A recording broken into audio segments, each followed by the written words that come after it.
Hello students, कैसे हैं आप सब। उम्मीद करते हैं आप सब बहुत अच्छे होंगे। और आपने सिंथेसिस की पहली एक्सरसाइज यानी कि पार्टिसिपल की एक्सरसाइज आपने बहुत अच्छे से कवर की होगी, बहुत अच्छे से समझी होगी। अगर आपने अभी तक पार्टिसिपल की एक्सरसाइज को कवर नहीं किया है तो आप प्ले लिस्ट में जाकर पार्टिसिपल की एक्सरसाइज को कवर कर सकते हैं, समझ सकते हैं। उसके बाद आज हम new style of general English grammar की एक्सरसाइज नंबर 2 की चर्चा करेंगे, जो कि नॉमिनेटिव एब्सोल्यूट पर बेस्ड है। अब नॉमिनेटिव एब्सोल्यूट का प्रयोग कहाँ करते हैं, सबसे पहले ये समझ लेते हैं। नॉमिनेटिव एब्सोल्यूट का प्रयोग वहां पर करते हैं जहां पर एक कार्य दूसरे के बाद होता है लेकिन दोनों के सब्जेक्ट अलग अलग होते हैं। जैसा कि यहाँ पर आप देख सकते हैं, हर सेंटेंस में सब्जेक्ट अलग अलग है। देखिए, यहाँ पे सिग्नल है, यहाँ पे ट्रेन है, यहाँ पे वेदर है, यहाँ पे ट्रेवलर है। हाँ, याद रखिएगा, जब सब्जेक्ट अलग अलग होंगे तब हम नॉमिनेटिव एब्सोल्यूट का प्रयोग करेंगे। अब यहाँ पे एक और चीज समझने की बात है, अगर वाक्य आपका एक्टिव वॉइस में दे रखा होगा तो हम सबसे पहले सब्जेक्ट लेंगे, फिर हैविंग प्लस V3 बनाकर सेंटेंस को बनाएंगे। अगला सेंटेंस जो नेक्स्ट सेंटेंस होता है उसको एज इट इज बनाते हैं। अगर आपका पैसिव वॉइस में अगर दे रखा होगा पहला सेंटेंस तो subject plus having plus been plus third form का यूज करेंगे।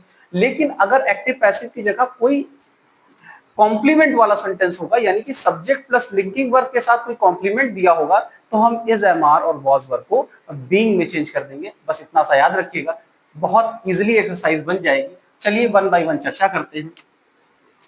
द सिग्नल वॉज गिवन, यहाँ पे सिग्नल दिया है, यहाँ पे ट्रेन दी गई, तो यानी दोनों के जो सब्जेक्ट हैं वो अलग अलग हैं। जब सब्जेक्ट अलग अलग होते हैं तभी हम नॉमिनेटिव एब्सोल्यूट का प्रयोग करते हैं। बहुत इजी सेंटेंस है, लेकिन यहाँ पे देखिए सिग्नल वॉज गिवन, सिग्नल दिया गया, ट्रेन शुरू हो गई यानी ट्रेन स्टार्ट हो गई।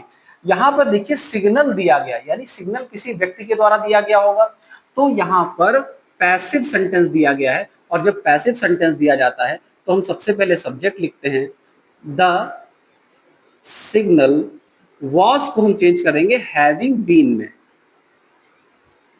The signal having been given, third form given, और कॉमा लगाकर दूसरा सेंटेंस एज इट इज बना देंगे। बहुत इजी तरीके से बन गया। क्या बना, जल्दी से देखते हैं।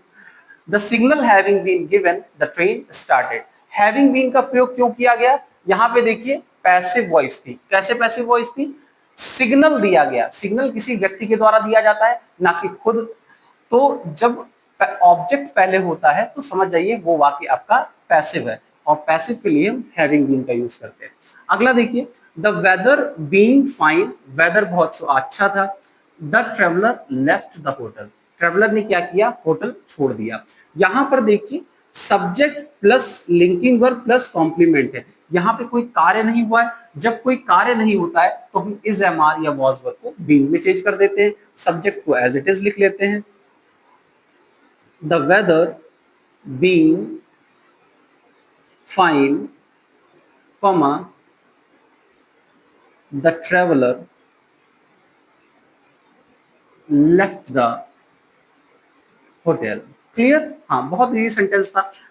The weather being fine, the traveller left the hotel. अगला देखिए, द पुलिस अराइव्ड, पुलिस पहुंची, द थीव्स वर डिसअपॉइंटेड, जो चोर थे वो निराश हो गए। पुलिस का पहुंचना यानी ये तो सब्जेक्ट है, जब सब्जेक्ट पहले दिया हो यानी ऑब्जेक्ट ना हो तो यानी एक्टिव वॉइस होता है। एक्टिव वॉइस में क्या करेंगे, द पुलिस हैविंग का यूज करते हैं, हैविंग प्लस V3, और अराइव्ड की बेटा थर्ड फॉर्म भी अराइव्ड होती है। हाँ, द पुलिस हैविंग अराइव्ड, और कॉमा लगाकर अगला सेंटेंस बिल्कुल same as it is note कर देंगे और हमारा सेंटेंस बन जाएगा, वर डिसअपॉइंटेड। क्लियर, बहुत इजी सेंटेंस था कि पुलिस के पहुंचते ही चोर निराश हो गए। अगला देखिए, the school was over, school खत्म हो गया। The teachers left the school, teachers ने स्कूल छोड़ दिया यानी स्कूल से चले गए। बहुत इजी वाला भी सेंटेंस है। The school, is, am are या वॉज वर्ब, जब कोई कॉम्प्लीमेंट दिया होता है तो बीइंग में चेंज कर देते हैं, the school being over, comma, the teachers left the school. Clear है। अगला देखिए, the letter was given to Mukesh, Mukesh was glad. पत्र मुकेश को दिया गया, मुकेश क्या था, ग्लैड था, बहुत ज्यादा प्रसन्न था। अब यहाँ पर आपको देखने की आवश्यकता है, लेटर भी किसी व्यक्ति के द्वारा दिया जाता है, यानी ये पैसिव सेंटेंस है। हाँ, लेटर स्वयं तो दिया नहीं जाएगा, कोई व्यक्ति लेटर देगा। जब सब्जेक्ट ना दिया गया हो, ऑब्जेक्ट दिया हो, तो वो पैसिव सेंटेंस होता है। और पैसिव में हमने आपको बताया है कि सब्जेक्ट को तो एज इट इज लिख लेते हैं, लेकिन वॉज वर्ब को हैविंग प्लस बीन प्लस बी3 में, हैविंग, बीन और गिवन की थर्ड फॉर्म भी गिवन होती है, गिवन टू मुकेश, कॉमा। अब हम दोबारा जब सेंटेंस इसी में जोड़ेंगे, मुकेश के लिए ही का यूज करेंगे, ही वॉज ग्लैड। क्लियर?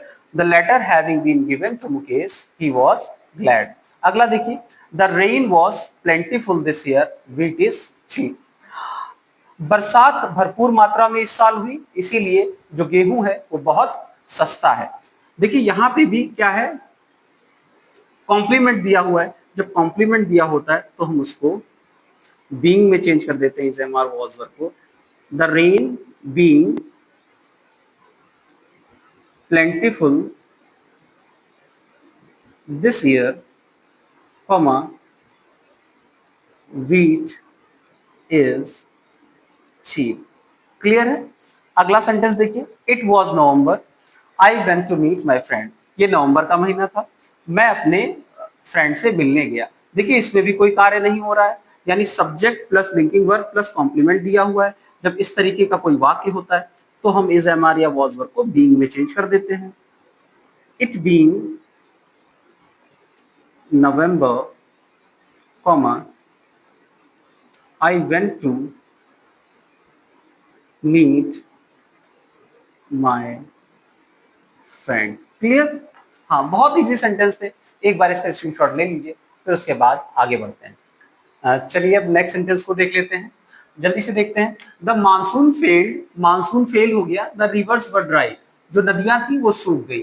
तो यहाँ पे सब्जेक्ट दिया है, यहाँ पे भी सब्जेक्ट दिया है, लेकिन दोनों सब्जेक्ट अलग अलग हैं। तो सबसे पहले का सब्जेक्ट ले लेंगे, द मानसून फेल्ड, यानी कि ये एक्टिव वॉइस है। एक्टिव वॉइस में क्या करेंगे, सब्जेक्ट प्लस हैविंग का यूज करेंगे। द मानसून हैविंग और वर्ब की थर्ड फॉर्म, फेल्ड की थर्ड फॉर्म फेल्ड ही रहती है। The monsoon having failed, comma लगाकर पूरा sentence same to same note कर देंगे। The river, the rivers were dry. Clear? हाँ, the monsoon having failed, the rivers were dry. Next sentence देख लेते हैं। हिज फादर डाइड, उसके पिताजी की मृत्यु हो गई। He will support his family, वह अपनी फैमिली को सपोर्ट करेगा। यहाँ पे देखिए सब्जेक्ट अलग है, यहाँ पे सब्जेक्ट अलग है, यानी यहाँ पे नॉमिनेटिव एब्सोल्यूट का प्रयोग किया जाएगा। जल्दी से कर लेते हैं, चूंकि एक्टिव वॉइस है। His father having died, comma, he will support his family। बहुत इजी सेंटेंस था। अगला देखिए, it was a fine morning, Mukesh went to the field. बहुत अच्छी सुबह थी, मुकेश फील्ड को गया। देखिए यहाँ पे subject plus linking verb plus complement दिया है। जब कॉम्प्लीमेंट दिया होता है तो हम वॉज वर्ब को बीइंग में चेंज कर देते हैं। It being a fine morning, comma, Mukesh went to the field. Next sentence को देख लेते हैं। द सीज वॉज ओवर, घेराबंदी खत्म हो चुकी थी। द एनिमी विड्रू, एनिमी पीछे हट गए थे। The people took a sigh of relief, लोगों ने राहत की सांस ली। यहाँ पे एक सेंटेंस ये दिया है, एक ये दिया, एक वो दिया, कोई बात नहीं, तीन सेंटेंस दिए, कोई बात नहीं। यहाँ पे देखिए बेटा, subject plus linking verb plus complement है। सबसे पहले इसी को बना लेते हैं। हमने पढ़ा है कि अगर कहीं पे कॉम्प्लीमेंट वाला सेंटेंस होता है तो उसको हम बीइंग में चेंज कर देते हैं। The siege being over, comma लगाइए। अगला देखिए, द एनिमी विड्रॉ, जो शत्रु थे वो पीछे हट गए। तो इसमें भी क्या करेंगे, सब्जेक्ट ले लेंगे और इसको एक्टिव वॉइस के नियम के अनुसार, यानी subject plus having plus verb की थर्ड फॉर्म, विड्रू यानी विदड्रॉन, और कॉमा, अगला सेंटेंस बिल्कुल सेम टू सेम लिख देंगे। People took a sigh of relief। हाँ, यानी कि घेराबंदी खत्म होते ही, शत्रुओं के पीछे हटते ही लोगों ने चैन की सांस ली। कोई कठिन बात नहीं है, 2 सेंटेंस दिए हो या 3 दिए हो, आप जैसा नियम है वैसे बनाइए। यहाँ पे देखिए subject plus linking verb plus complement दिया हुआ था, यानी कोई कार्य नहीं हो रहा था, घेराबंदी खत्म हुई तो siege being over the enemy. अगला देखिए यहाँ पे सब्जेक्ट प्लस वर्ब दे रखी थी, तो हमने क्या किया, सब्जेक्ट को एज इट इज लिखा, फिर हैविंग प्लस वर्ब की थर्ड फॉर्म लगा दी और बाकी सेंटेंस को एज इट इज बना दिया। अगला सेंटेंस भी बिल्कुल सेम टू सेम ऐसा ही है। इसका अगला सेंटेंस देख लेते हैं। The leader was slain, slay की थर्ड फॉर्म है स्लेन, यानी मार दिया गया। जो नेता था वो मार दिया गया, यानी उसकी हत्या कर दी गई। द फॉलोअर्स रैन अवे, जो उसके फॉलोअर्स थे वो भाग गए। यहाँ पे देखिए the leader was slain, leader को मार दिया गया, यानी किसी व्यक्ति के द्वारा मारा गया होगा। यानी ये एक ऐसा सेंटेंस है, यानी वो पैसिव सेंटेंस। जब कोई कार्य स्वयं ना हो, किसी व्यक्ति किसी दूसरे व्यक्ति के द्वारा हो, तो वो पैसिव सेंटेंस हो जाता है। पैसिव सेंटेंस को बनाने के लिए सबसे पहले सब्जेक्ट ले लेंगे, उसके बाद हैविंग प्लस बीन का यूज करेंगे, having been slain, third form slain तो स्लेन ही रहेगा, और कॉमा लगाकर एज इट इज सेंटेंस बन जाएगा। द फॉलोवर्स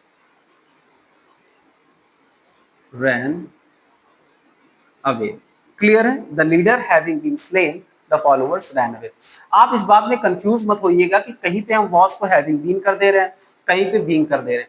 यहाँ पे अंतर समझिए, देखिए यहाँ पे भी वॉज है, यहाँ पे भी वॉज है। ध्यान दीजिएगा, it was a fine morning, वह एक ये अच्छी सुबह थी। इसमें कोई कार्य तो नहीं हुआ, जब कार्य नहीं होता है तो उसको हम कॉम्प्लीमेंट की तरीके से देखते हैं, it was a fine morning. लेकिन यहाँ पे देखिए लीडर वॉज स्लेन, जो लीडर था वो मारा गया। तब जब ऐसे जब चीज होगी तो वहां पर हम हैविंग प्लस बीन का यूज करेंगे। इस प्रकार से मेरा सेंटेंस बन गया, the leader having been slain, the followers ran away. Clear है? हाँ, गाली दिया, ठीक। चलिए अब क्वेश्चन नंबर 12 को देख लेते हैं। The sun set, it begin to rain, Alexander ordered his army to cross the river Jhelum. सूर्यास्त हुआ, इट बिगिन टू रेन, बारिश होने लगी, अलेक्जेंडर ऑर्डर्ड हिज आर्मी, उसने अलेक्जेंडर ने ऑर्डर दिया अपनी आर्मी को कि वो रिवर झेलम को क्रॉस करे। इस सेंटेंस को बेटा आप अपने आप बनाएंगे और बनाकर आप कमेंट सेक्शन में पोस्ट करेंगे। देखते कितने बच्चों का सही आता है। आई होप आज की भी एक्सरसाइज आपको बहुत अच्छे से समझ में आई होगी। अगर आपको एक्सरसाइज समझ में आई है, रूल्स क्लियर है, तो आप इसको अपने दोस्तों के साथ शेयर कर सकते हैं, जिससे उनको भी सेंटेंस बनाने में आसानी हो। आज की वीडियो में इतना ही। Thank you.